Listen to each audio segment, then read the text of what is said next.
I am Cephas, affectionately known to the community as Uncle Bobby X. I am the uncle of Oscar Grant, and of course, my role in the Families United for Justice Network is I am co-founder of the organization. My name is Sister Beatrice X, and affectionately known to the community as Aunt B, and I am the co-founder of Love Not Blood campaign, as well as Families United for Justice. Well, specifically, we speak to the essence of those that has been impacted by police violence. So our ultimate mission is to embrace those families that's been impacted, help them find balance, put them on their path of healing through resistance, and connecting them with community members in their neighborhood, in their area where they live, with organizations that can help them in their pursuit for justice. We help the community by trying to find ways to help the family heal from the trauma and the tragedy of losing a loved one by state-sponsored police. So we have like Healing Through Resistance.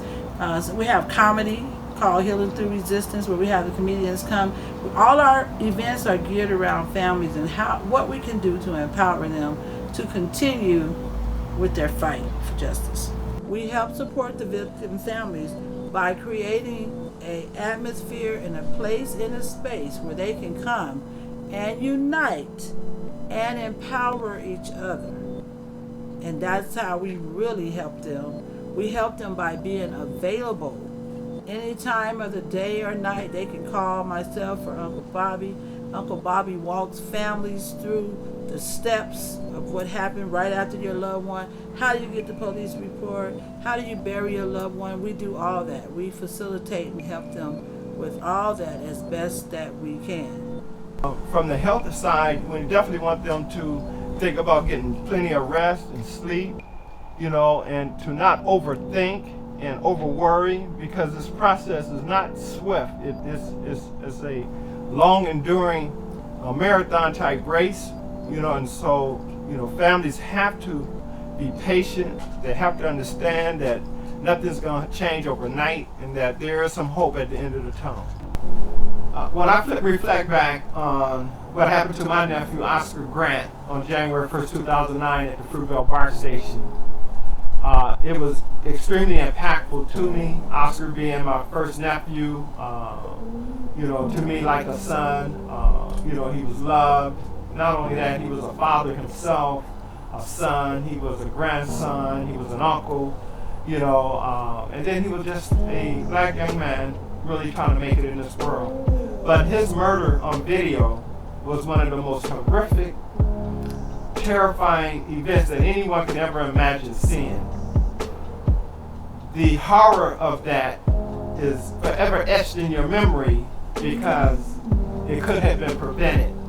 And it was from that idea of it could have been prevented that has propelled me to do what I can to make sure another family doesn't have to experience that egregious, painful pain of a loved one being murdered by rogue and violent police officers in our community. We are in a campaign today to bring about decertification of the police. Of course, in 2016, we were able to get past AB 953, which is the Racial Identification Profiling Act, because we wanted to know who was the police stopping and what was happening with each of those stops. In addition to that, we got past AB 748, which is the video audio release of the cameras, so that families don't have to suffer for years without knowing what really happened, to give them a chance to see it within 45 days. Then just last year, August 16th, Governor Galvin Newsom of the state of California signed into legislation AB 392, which is the California Act to Save Lives, which is the most strictest use of force legislation in the nation. All that is important, all that is good. However, if we can't hold officers accountable for the wrongs they commit, they just go to another agency and they commit the same act. So we are now on this campaign for decertifying the police here in the state of California. 45 states in the United States have decertification methods or legislation in various degrees. Some states are stronger than others. We understand that. But our important thing is that police officers that kill in New York come to California, they get hired. That's because we haven't initiated the decertification process of police officers when they commit the wrong. Certification of police officers will keep them from being reemployed in another state under the guise, even under the guise of a new name, so that they can actually sadly go out and do what they did from the previous state they were working at, or the agency they was working at. And so we believe decertification is part of the key to help get rid of bad police officers and to keep them out of the police force. Decertification will allow good police officers to be in the community. That's all it is. It's just a way to weed out bad police officers. And so I think that if people want society to change and you want to be living in peace, that you should help with this initiative, because really, no justice, no peace is not a slogan. It's going to be like that. Nobody's going to have peace until we get some justice. They can support Families United for Justice by going to Families United for Justice website.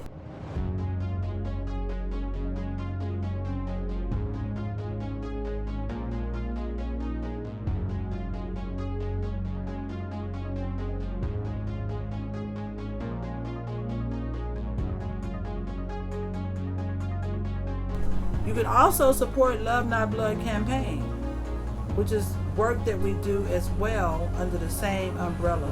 And so you could go to www.lovenotbloodcampaign.org. And let me tell you why. Because everything in this movement costs money. And guess what? We don't have no money, okay?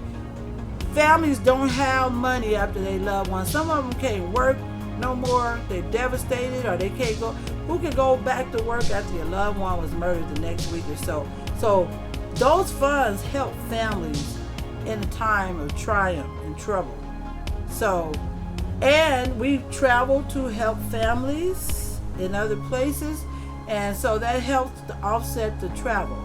And so please support. We can build a united front of families so that we can get laws changed, so we can hold police accountable like we're all held accountable.